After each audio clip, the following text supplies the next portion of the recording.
Bienvenidos to the Bronze Titan podcast on YouTube. I'm your host, Benjamin Ramos. I'm an independent journalist and longtime Cuba solidarity activist based here in New York City. And once a month, I'll be bringing you a podcast from the international movement to end the U.S. blockade against Cuba. On today's segment, I'll be speaking with Ike Naheem of the New York, New Jersey Cuba C Coalition about Trump's recent hostile anti-Cuba executive order and an amazing conference taking place in about a month. Welcome to the Browns Titan, Ike. Thank you. Welcome. I'm happy to be on again and been following your wonderful podcast and let there be three many such podcasts as the great Chase said as we move to end this economic war that has escalated, as you said, in the last period. I mean, Ike, Trump has this thing about January in Cuba. Last year, he was inaugurated, and some of the first things he's done is put Cuba back onto the list of terrorist nations.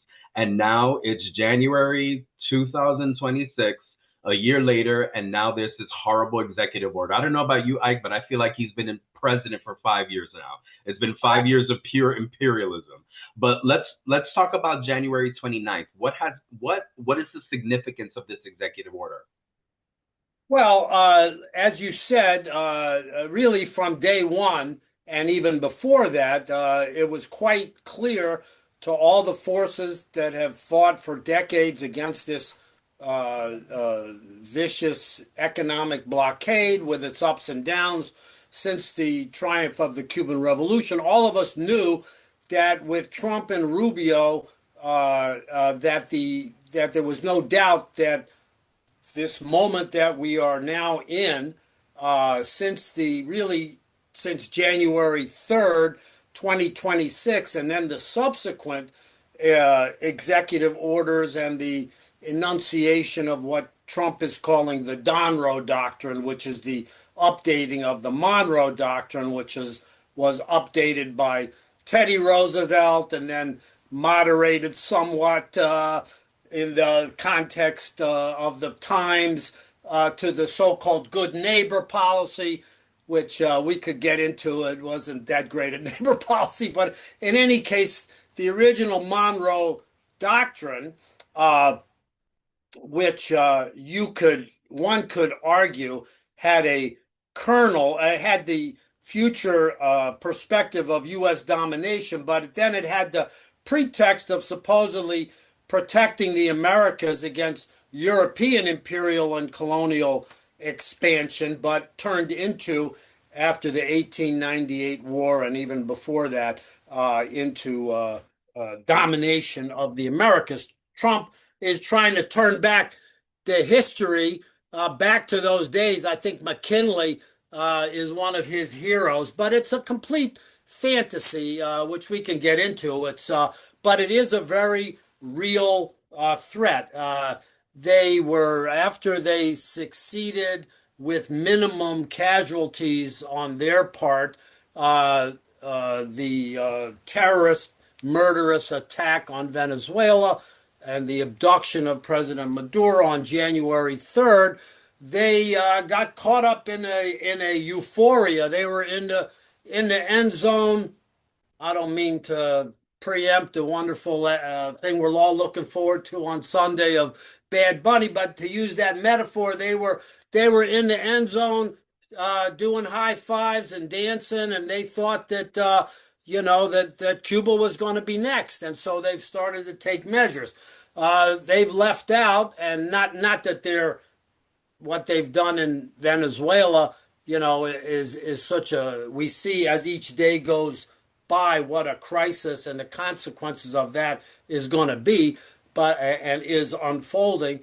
But they also left out the factor, what they've always left out since the triumph of the Cuban Revolution, which is the resistance of the Cuban people. Mobilizations are beginning, and the impact of this in the hemisphere. But the actual executive order, basically, openly and brazenly, without any of the subtle and nuance, which is really just hypocrisy of past Democratic and Republican administrations in trying to overthrow the Cuban Revolution and carry out regime change.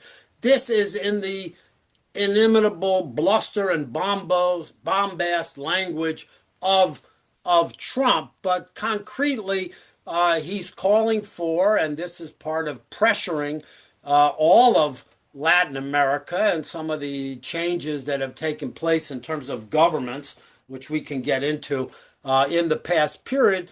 They're trying to get the collaboration of Latin American countries and governments in the asphyxiation of Cuba, and more concretely, to pressure Mexico, Brazil, other governments in Latin America that have stood in solidarity with Cuba to cut off oil, to cut off energy, and he's openly calling for the asphyxiation, deepening the asphyxiation, the economic and political war that really, ever since the brief interlude at the end of Obama's second administration of a degree of normalization, far from it in reality. And then Trump came, deepening, then Biden came, continued what Trump did, and now Trump is deepening. And the accumulated effect of the economic war on Cuba has been devastating economically, but politically, Cuba is fighting back. This is not having the desired political effect, and but that's the basic situation. But it's also this so-called new doctrine that they're going to reconquer the American backyard for American domination. And January 3rd, I think, was a turning point. They were able to get a certain collaboration from conservative and reactionary governments in the Dominican Republic, Trinidad and Tobago, and of course, its Puerto Rican colony and the reactionary governor there and government there. But again, there's also resistance developing.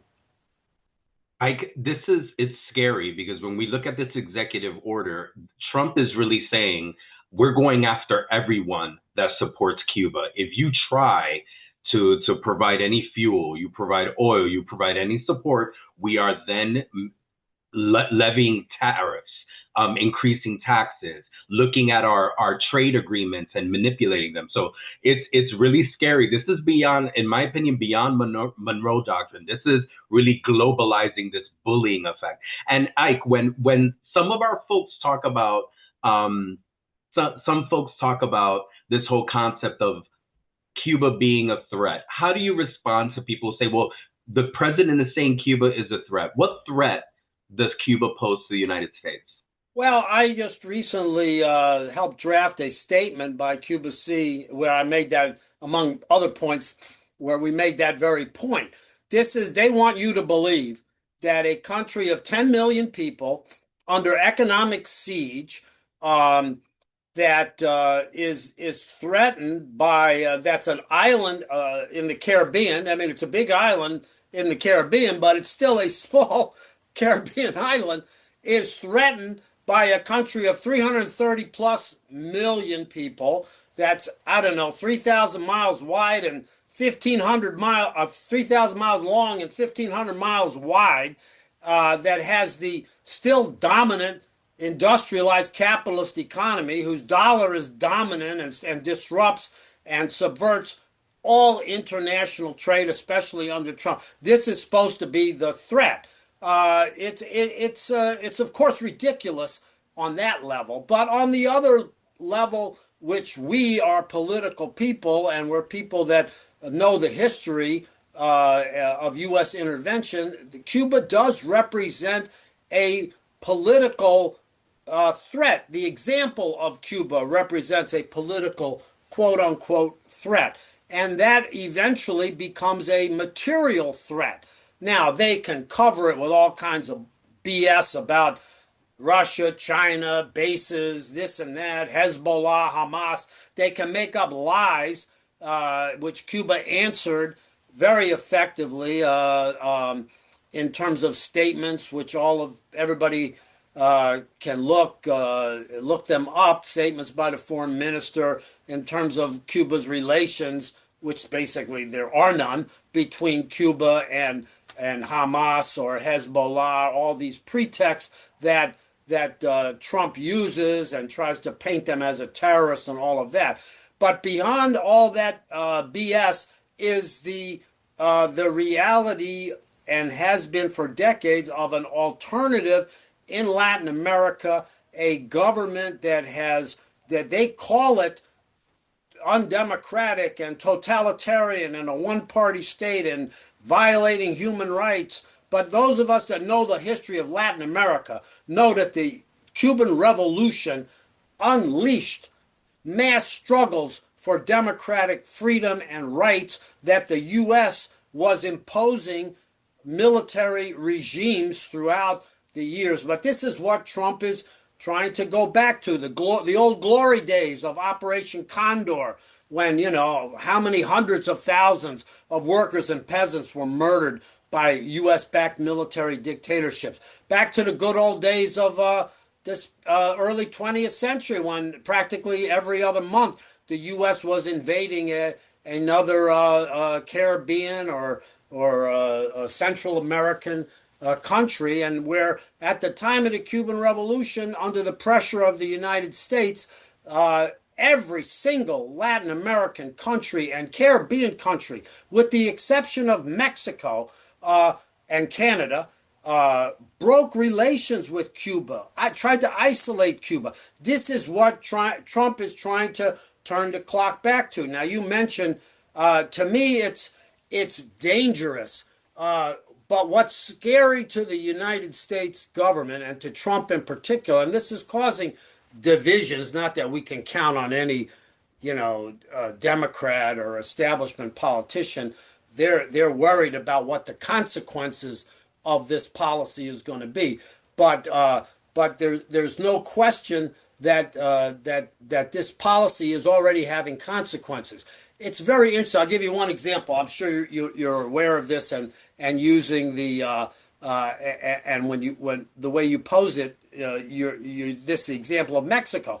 Trump announced yesterday, I think it was, that Mexico agreed to comply with the U.S. to not sell any oil to Cuba. There's been all sorts of stories planted in the press, similar to Venezuela. There is so much mis and disinformation and what they call psyops, psychological operations, with their lackeys in the press. I mean, people like the New York Times editorial, they don't even need, or Washington Post, they don't even need to be told what to print.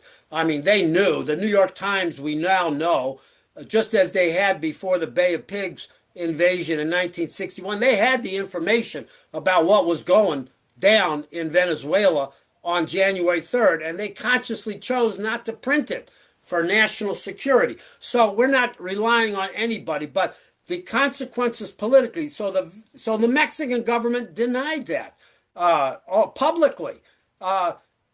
So what they say and what they're able to do just today, I don't know. I'd love to see the transcript of that meeting. But just today, he had Colombian President Petro, who has been very outspoken, including in New York City at the UN, against Trump's moves. He called him every name under the sun. And now he's inviting him to the White House. I mean, the consequences, again, of this policy, of this doctrine, of this stepped-up aggression, of this attempt to asphyxiate Cuba is going to generate, flowing from the inevitable resistance on every front, including military preparation in Cuba, which should not be discounted by anybody. Cuba has a military doctrine that's called the War of the Entire People. It's a doctrine that, like their political system in general, is based on the participation of masses of people. But based on that, there will be, and their inevitable resistance, there will be new arrangements, new commitments, new alliances. We don't know what form it's going to take, But the idea that the Latin America and the world is just going to sit back and watch Cuba be strangled to death in public from an economic war is fanciful on their part. It's fanciful on their part. Let me complete one other thought that I was started to make before. So this country that they label totalitarian has been at the center of every fight for democratic rights, from Chile to Uruguay, and that is why the support for Cuba among the masses of people in Latin America will emerge and pressure these governments that have come to power for all kinds of reasons, this wave of conservative governments that think they're going to lie, starting with Argentina. I mean, we'll see how this unfolds, but it's dangerous, it's ominous, but it's also going to result in resistance, including in the United States, which I'm sure we're going to get into. Thank you for bringing up what happened with the false information about Mexico and their decision. The second that was put out, Mexican press and international press and Latin American press were quick to respond that this was a falsehood. That decision was never made. There was never any type of support. So it's I always say this, Ike, on this podcast. International press has to be looked at, and how they cover Cuba is a million times better and different than what we get here in the United States. And that's something that's always repressed all the time. But Ike, we're talking a lot about the difficulty. We're talking a lot about the repression. We need some good news in this situation. And I know that here in New York City on March 14th, there's going to be an action conference. Tell us a little bit about it. Well, in this context of the stepped up escalation and pressure on Cuba, we in the broader Cuba Solidarity movement are promoting an action conference for U.S.-Cuba normalization that will take place at the CUNY Graduate Center, which is on 34th Street and 6th Avenue or 5th Avenue, I believe. We should put the in the chat if we can, but in any case, that will be on the 14th of March, and it will coincide with the visit of the largest delegation of Cubans that are legally able to come to the United States for the UN activities around the Commission on the Status of Women, which is the CSW 70 this year, which originally originated in celebrations of International Women's Day, and Women's Month in March. And so there'll be hundreds, maybe even many hundreds of delegates from all over the world that'll be coming to the UN for this big activity. And so the United States government, if it abides by the rules that it has supposedly has to comply with because of it's the United Nations, have been obligated in the past, although they always hassle with visas and everything and sometimes give them at the last minute and cut off participants. But generally, they've been able to get in. And so those of us in the movement take advantage of this to allow to give them platforms. I mean, they'll be at the UN and commissions, but according to the UN rules, they are able to travel in a 25-mile radius of New York City and of the UN. And we're organizing a conference which will feature members of the delegation, Federation led by the Federation of Cuban Women, which is one of the mass organizations, along with the Trade Union Federation and that are actually mobilizing now and organizing in Cuba despite these horrific conditions, which have just become very bad. They've been hit by a number of things in the last period, even beyond the daily grinding, accumulating damage of the blockade, of the economic war, even blockade. We used to argue, don't say embargo, say blockade. Really, blockade is too weak a word to use. It's really a war. It's an economic war with a permanent threat of military intervention if they can create the conditions that would allow them. That's the whole purpose of the policy, is to provoke discontent, misery, emigration, and all of that. I mean, some of that's blown back on them. Some of the emigration now, a lot of these people, they're trying to deport them back. Conditions force them to emigrate. But that's what they want to do, to create the political conditions that can allow for an invasion and a regime change. They have failed abysmally in doing that. Mobilizations are increasing in Cuba. The birth date of Jose Marti, the centenary year of Fidel's birth, which is 2026. All of this is inspire. I mean, not, but it's mobilizing people, and it's bringing out, and along with the international alliances, the solidarity that's being shown.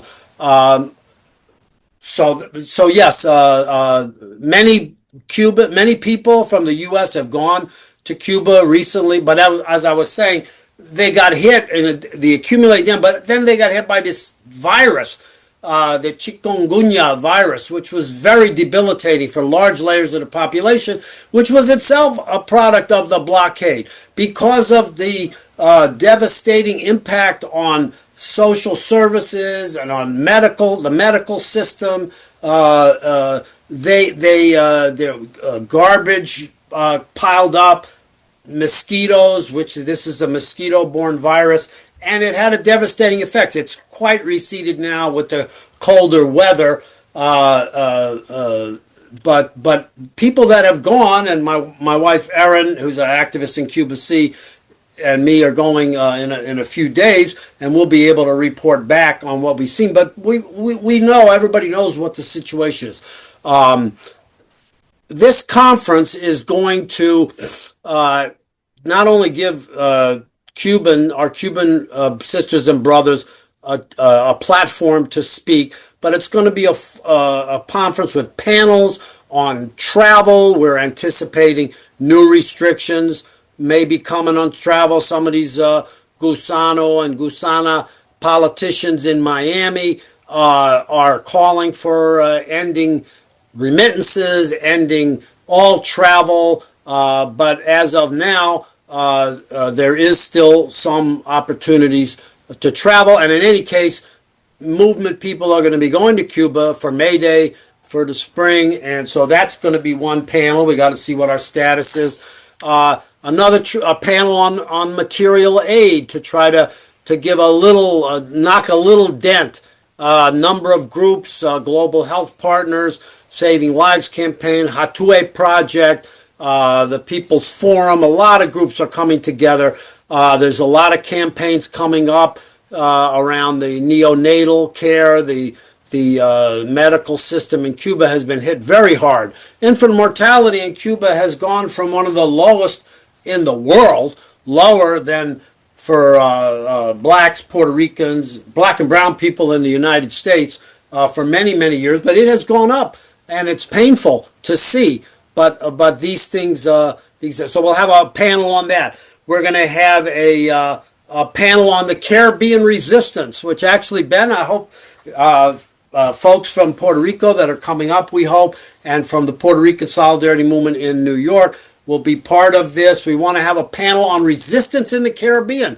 Haiti, Puerto Rico, Dominican Republic, Trinidad and Tobago. It's not just these governments, these reactionary, shameful governments that allowed their territory to be used as staging grounds for the assault on Venezuela, and some of which have received Cuban medical internationalism. So this is another contradiction. So that's another workshop that we're going to do. The National Lawyers Guild, which is in the forefront of fighting for people's right to travel and has defended Cuba for many, many years, is going to organize what I think will be a very exciting workshop on the history of the U.S. law and Cuba. You'd be amazed. You wouldn't be, but many people would be amazed at how many amazing legal battles all the way up to the Supreme Court, and many courts have been fought over this. Americans' right to just so that's some of the workshops, plenary sessions. We're going to have an organizers meeting to plan for the rest of this year, this momentous year. I think everything is pre-January 3rd and post-January 3rd. Pre these ridiculous doctrine and post it. This is a new period, and we're getting ready to organize. So, folks, Ike has been talking to us about this conference. There is a website that is a landing page. It's got a lot of wonderful information on it. It's actionconference.org. I'll be putting it here.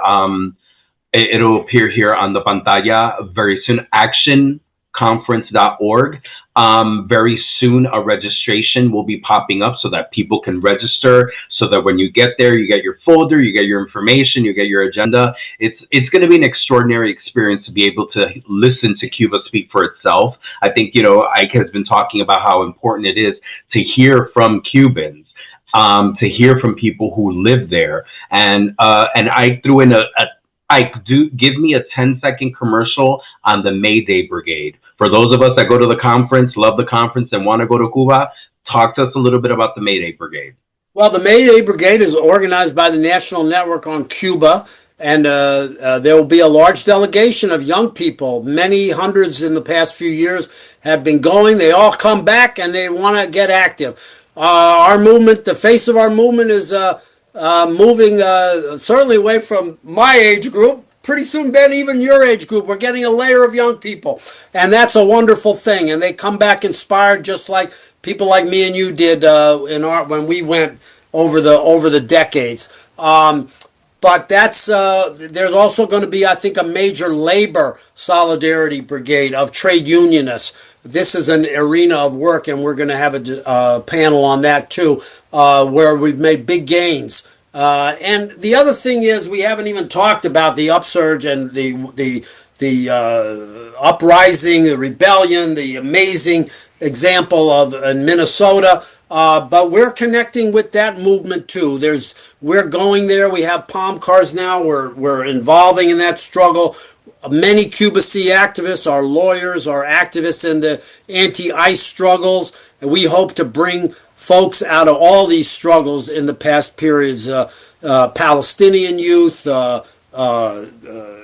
elected officials, young people, to this conference and plug them into the groups that in their area, of which Cuba C is one of the main coalitions in New York City.